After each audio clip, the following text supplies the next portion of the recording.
We spent less than 48 hours making this amazing waterfall. So we took this DIY challenge because our backyard was looking pretty, ordinary and bad.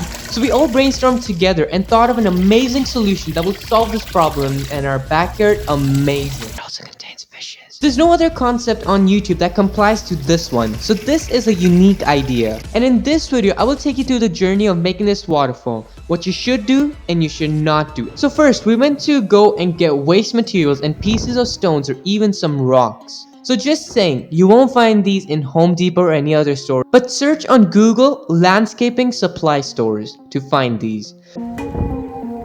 So here we simply thought about what the fountain would look like by rearranging these stones. You want that one?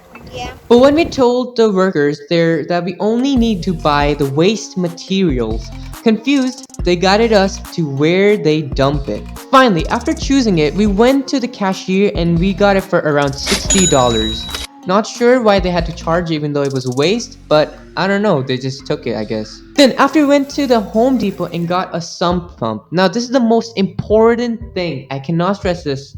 You need the sump pump to make the water go in the reverse order. This is the one that we got, which is 320 GPH motor. But here we got the advice by one of the workers that we do not look at the GPH, but look at the height. And for this one, it was 44 inches. And you can simply attach a half-inch pipe along with the help of a nozzle which is provided already in the bag. And then when we took it home, we made some more rough ideas like this one and this one, but they all looked pretty garbage and not with a great height. But still, we kept on building and getting more ideas as we kept going.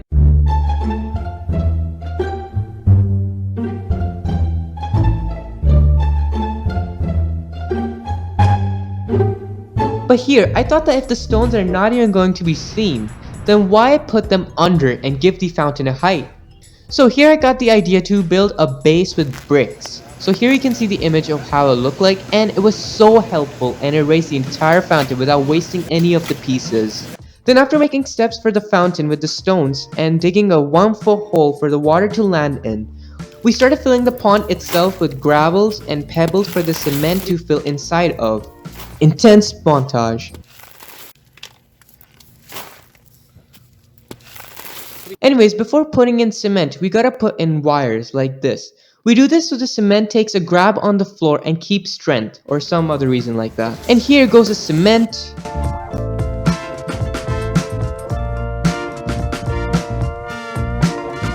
Here you can get the idea of the fountain so far. Just to make this, we had to go through this entire backyard of mess. So let's clean it up. Okay, so we've cleaned the entire backyard up and I'm sweating a lot. And that is how the backyard's going. Fountain's looking amazing now. Look at that. So after preparing the fountain and making it wet, that same day we went to the pet store to get the fishes.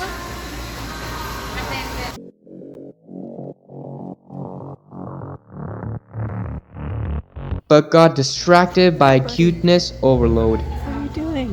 What are you doing? What are you doing back there? He's grabbing a tail. And we put the cats inside the pond. I'm joking. But this is the first fish, and these are the others.